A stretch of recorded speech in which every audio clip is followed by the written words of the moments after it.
Hey everyone, it's actually great to meet all of you remotely and I get this chance to talk about some of the things I've been doing at Michigan State. My name is Arjun Krishnan.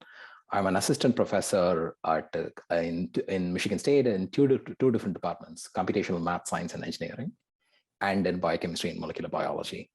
And today I thought I'll take this opportunity to talk about a course that I developed in 2018 and that I continue to teach every year in November. It's on this topic of identifying and understanding gaps, missteps, and errors in data analysis in general. But of course, there's a lot of focus on statistics as well. Given this is a small group, please stop me at any point with questions or comments, and I'm happy to convert this into a discussion as when necessary.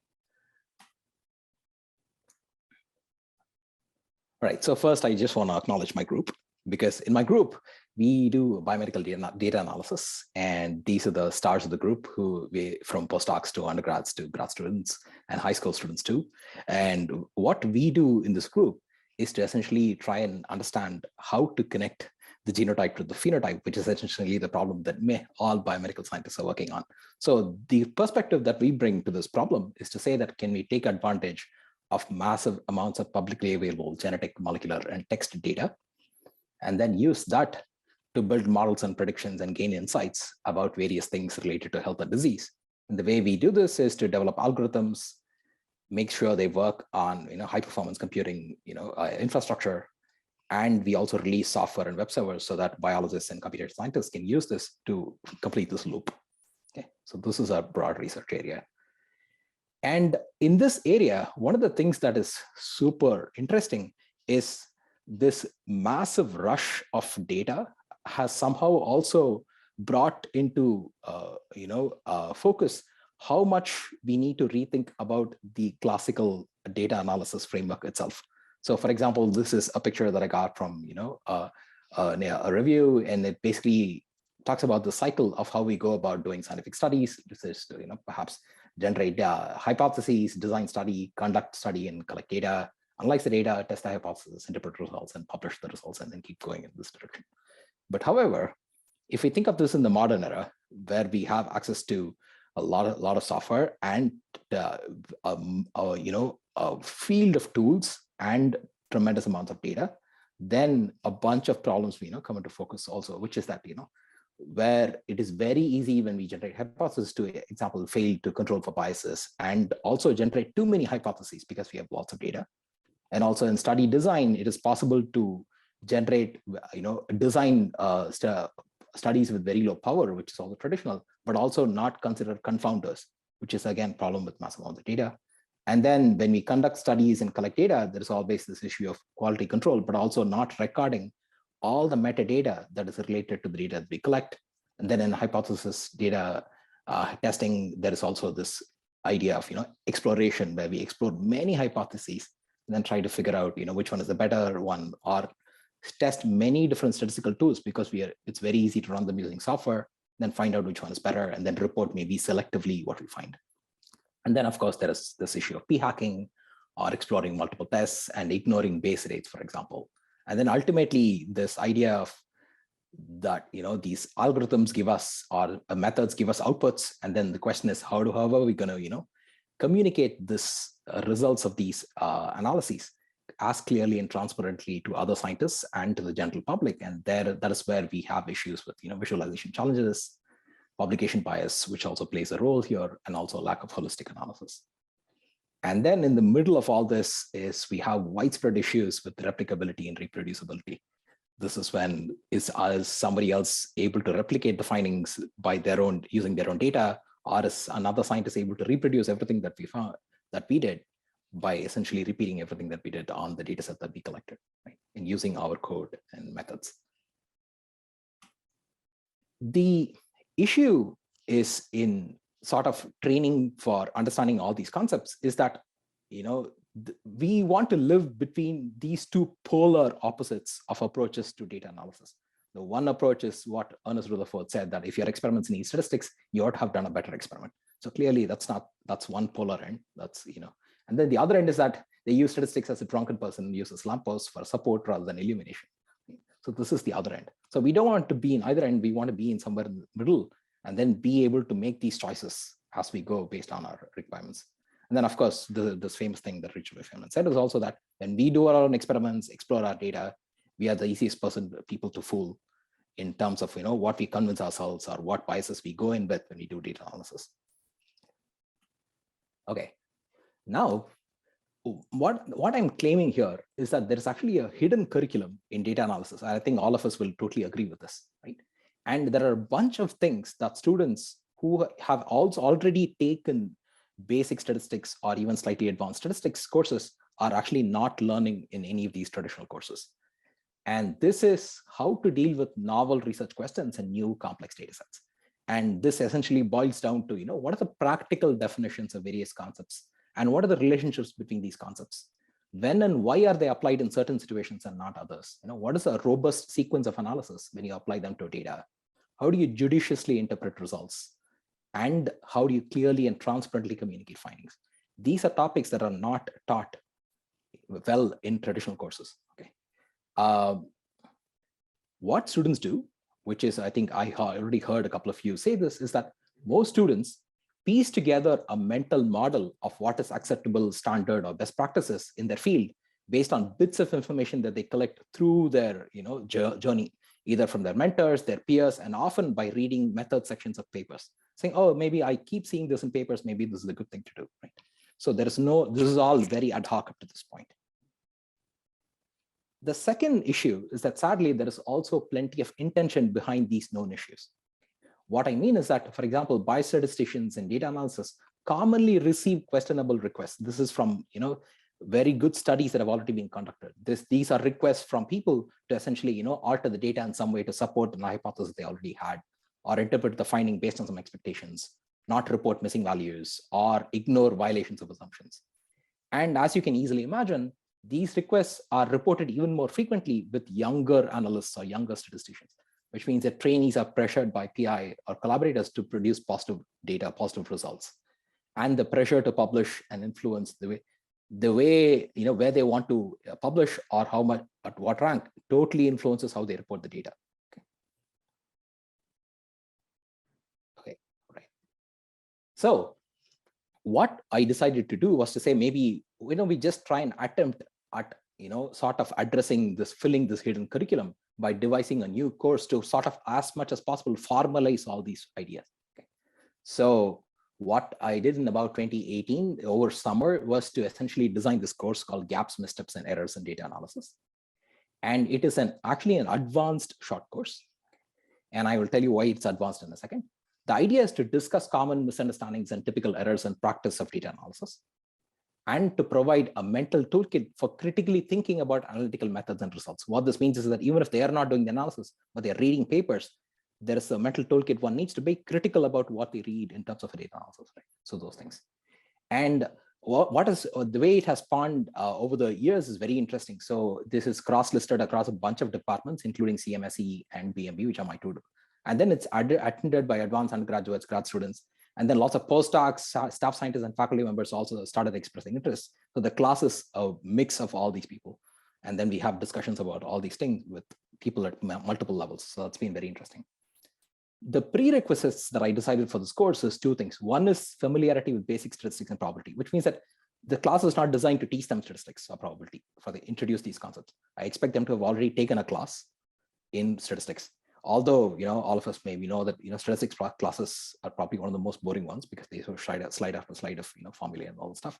Anyway, I expect them to have taken this class. Second is that I also thought that it'll be interesting if they actually have skills in basic skills of doing data wrangling, analysis, and visualization in R or Python. This is not advanced skills. This is essentially being able to maybe read an example file and making plots, or picking the right particular column and stuff like that, okay? And doing basic summary statistics like mean, standard deviation, and so forth. In either language is fine. So these are the two prerequisites. So here are the topics that basically are covered in this particular class. The first, we begin with a scientific introduction of scientific methods, critically reading literature, and talking about cognitive biases that are involved in even reading literature. Second is estimation of error and uncertainty. This talks about, relationships between standard deviation, standard error, confidence interval. What do they actually mean practically? When do you report one or the other? Why do you need to report error at all in the first place, right? And then the third topic is p-values, p-hacking, multiple testing, and publication bias. The fourth one is all about types of inferences and how do you control for them with statistical power and use that to design experiments.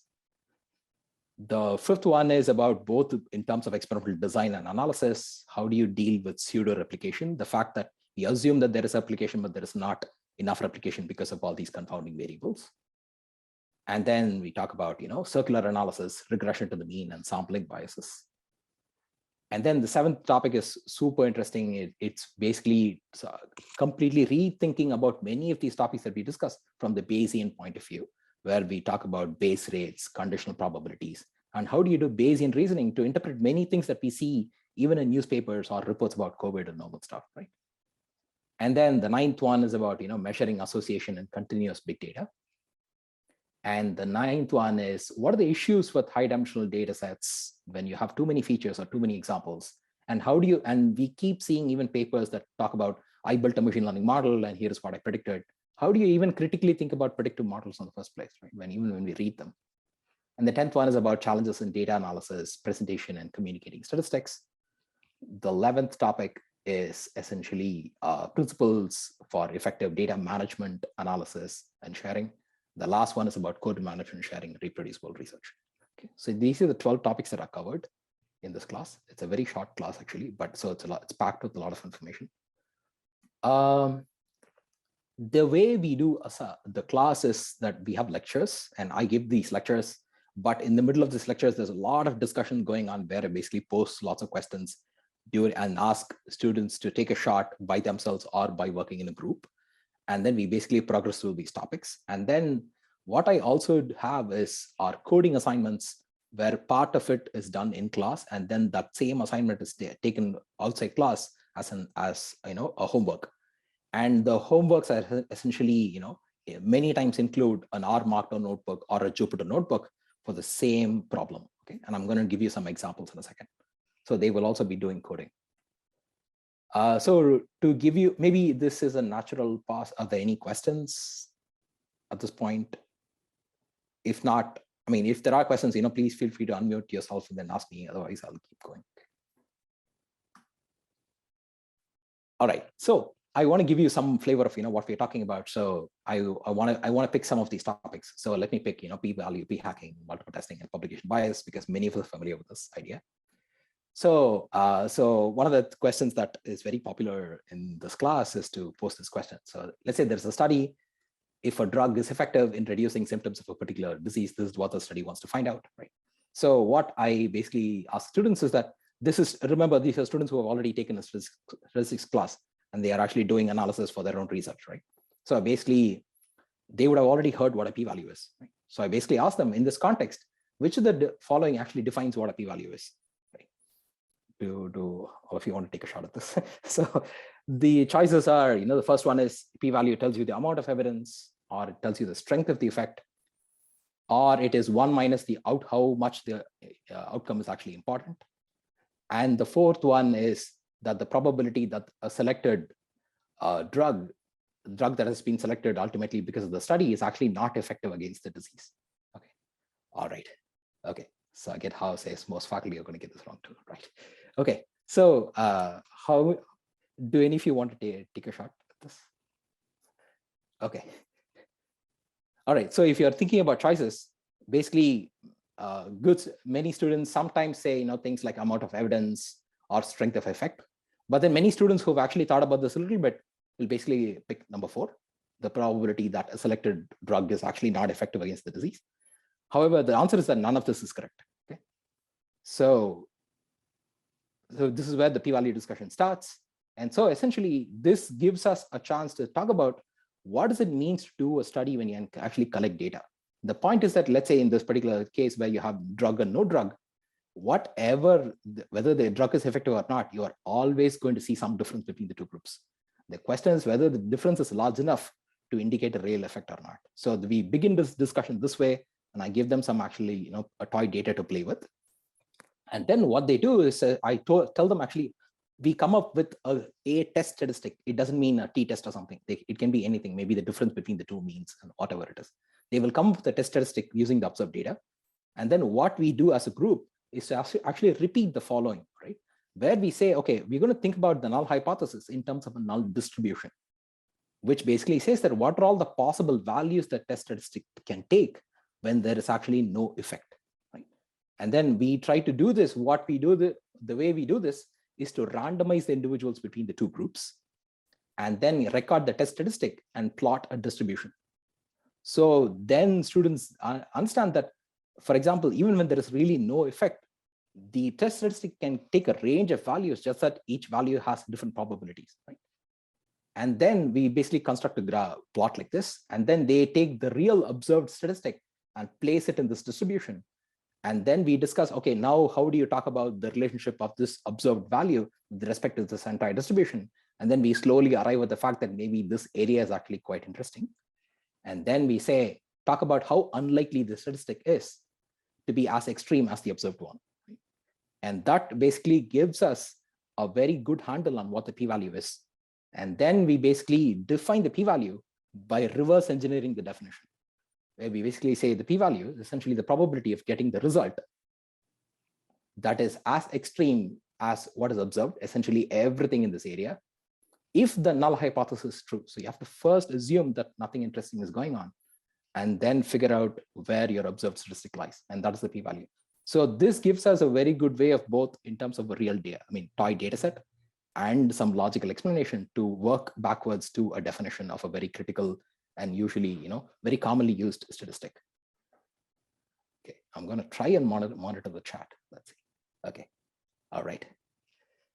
Okay, so because we use code and data in the class, we also get to do the things like the following, right? So we say, okay, now we know what the p-value is, but what can the p-value be? P-value, after all, is a random variable. It is a variable that ranges between 0 and 1.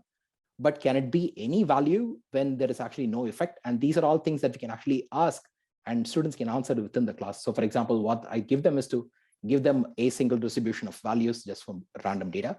And I ask them to randomly split this into two groups and do a statistical test. So this is actually data from the single distribution. So in reality, there is actually no effect. But if you split the data in two and do a statistical test, you will actually get a p-value, right? 0.36. And then what they can do is to write a loop and literally, do this many, many times. Does this make sense? So each time they're testing an effect that is actually not there, but I'm getting a p-value. And then they basically take all these p-values and make a plot. And this helps them understand the p-value is a value between anything between 0 and 1. And it's a uniform distribution when there's actually no effect. And the p-value can be any one of these things, including p-values that are actually pretty low just by random chance. Okay? So this is something that's really illuminating to them. And then the other thing is that all of us know that p-value actually depends on size of the effect, variance within each group, number of samples, and the underlying design, experimental design.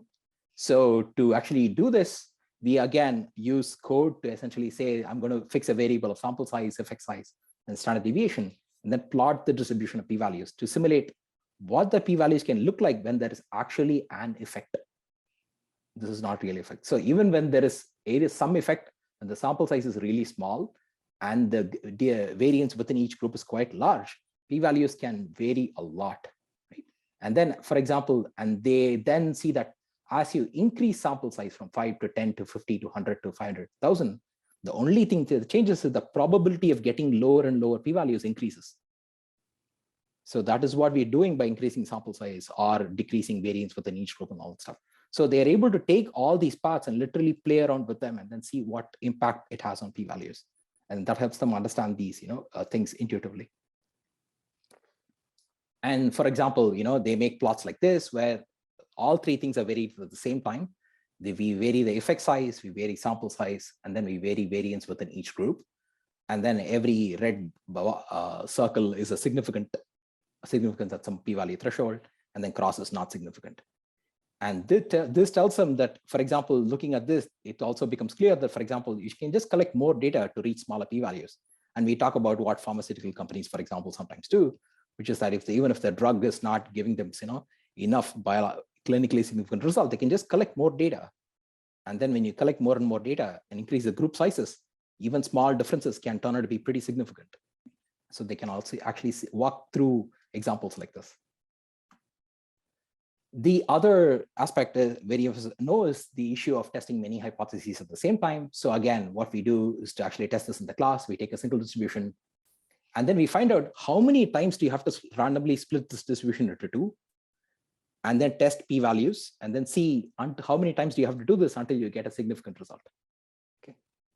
So just to make this clear, take a single distribution, split it into two, calculate a p-value. If it's not significant, split it again, calculate a p-value, and keep doing this. And this tells you it took 15 attempts to get a p-value that's less than, let's say, 0.05. Okay. And then students do this over and over. And sometimes it just takes one attempt. You can just get a single p-value. Sometimes it takes 51, all that stuff. So this is a way to talk about multiple hypothesis testing, where you, even by random chance, you can get low p-values. And this is the reason you need to adjust for it. So also the other point is that you also get to mention Strathorn's law, which is that when a measure becomes a target, it ceases to be a good measure. So if you are always just shooting for a very low p-value and not caring about anything else about your study, then it actually is a poor proxy for meaningful findings. All right. So this leads us to look at figures like this. I really love this figure that Walks magazine made. This is a plot where every single point is actually a valid medical study, and everything on the y-axis is everything that we eat, and the x-axis on the positive and negative direction is whether it's reported to be cause cancer or be against cancer, and it's all over the place, right? So it turns out that everything that we eat causes or prevents cancer. And then they become, this becomes more understandable because of the exercises that they've done. I also specifically love this tweet by Time magazine where it says coffee helps you live longer, or it's actually a problem. And then you notice that these were just tweeted for 30 minutes apart from each other, right? And the other thing that we get to discuss in this context is publication bias. This is where studies with non-significant results have lower publication rates. This is related to multiple hypothesis testing, because if all of us in this call were to do an experiment, which will actually have no effect, but if one of us randomly gets a low p-value, one of us gets to publish our paper, while none of the others do, because we have just done repeatedly test no effect hypothesis. But then none of you do, because of which my paper will be there, and then there'll be a poor graduate student who comes and says, I'm going to replicate the study and spend the next 5 years developing this. And they'll be testing a no effect situation, right? It's kind of terrible. So we discuss these things too. All right. The final aspect of this topic that I want to say is that low p-values, even if you get low p-values, it doesn't mean biological or practical significance. It totally, this is the need for more holistic analysis. So if you have not read comics like XKCD, I totally recommend you to. And I love this comic where it says if there's a claim that a common drug vitamin kills cancer cells, so does a handgun. So do you really want to think about this in the context of a petri dish or not? And then this is a study that says that exercise during pregnancy protects children from obesity, study finds. And then there's an excellent Twitter account called Just Say Mice. Basically, they tag this essentially if the study was done in mice, but the implication is for humans, right? And then I love this joke which says that the scientist says my findings are meaningless, and if they are taken out of context, and the media says scientist claims findings are meaningless. And so this helps us, as a group, think about how all models are wrong, and then how do we, take this to meaningful and significant, biologically meaningful and significant outcomes. Okay. The couple of other things that I want to, demo from this class are about, associations in big data, high-dimensional data sets, and challenges in visualization. And some of these things, this helps us now think about what really a model is, right? So for instance, even if you take a simple situation where you have two variables, and if you fit a straight line, this is actually a model, right? It basically captures the linear relationship between variable 1 and variable 2, so that it's actually a predictive model too, so that if you provide a value for variable 1, you can actually predict a value for variable 2. And the question is how correct or not it is, right?